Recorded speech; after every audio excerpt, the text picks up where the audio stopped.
after the failed IVF. This was in November 2019. That's the end of our journey. We stopped there. So I would have classified myself, should I have known the words, childless not by choice at that moment in time. We left this kind of margin for a miracle to happen in some ways, but now I'm 44 at this moment in time. And my husband did say in that conversation where he was putting down all of the kind of his boundaries, I would guess, around it. He did say, and afterwards, even if you are pregnant or whatever, I don't want to have the pain of having another loss, so I will have a vasectomy. So if I was pregnant and, he was going to have a vasectomy, and if I wasn't pregnant, he was going to have a vasectomy. Basically, in between those two things, probably it was then, so the pandemic happened, we went travelling, we went to the Philippines, Hong Kong, all of that type of stuff. But still, the grief went with me in some way, and I remember just sitting on this most beautiful Philippine beach and just thinking, God, I just feel so empty, so I don't know. Again, everybody's different, and sometimes travelling directly afterwards will be exactly what you need. I'm still glad that we did it. It would have been the October 2020. It was then when I found this community called, Childless Not By Choice. I then actually started to run support groups more for myself than the others.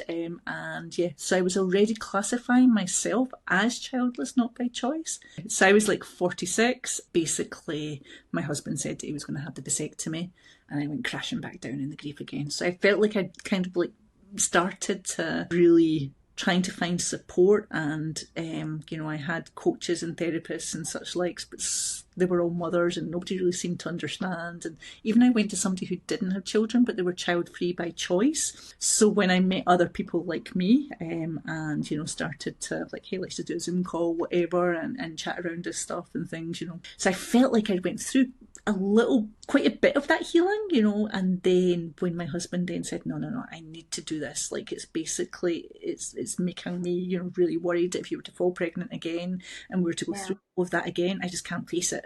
And then, as I say, my kind of world went crashing down again at that moment in time. But something about the door being permanently closed, him having the vasectomy, that was it. There was no more miracle child coming out. But I would say something 2 months after that is when I got an internal kind of whisper going, you can be happy. You can still be happy and not have children. And somehow that whisper then pulled me through some of the darkness that goes along with all of this.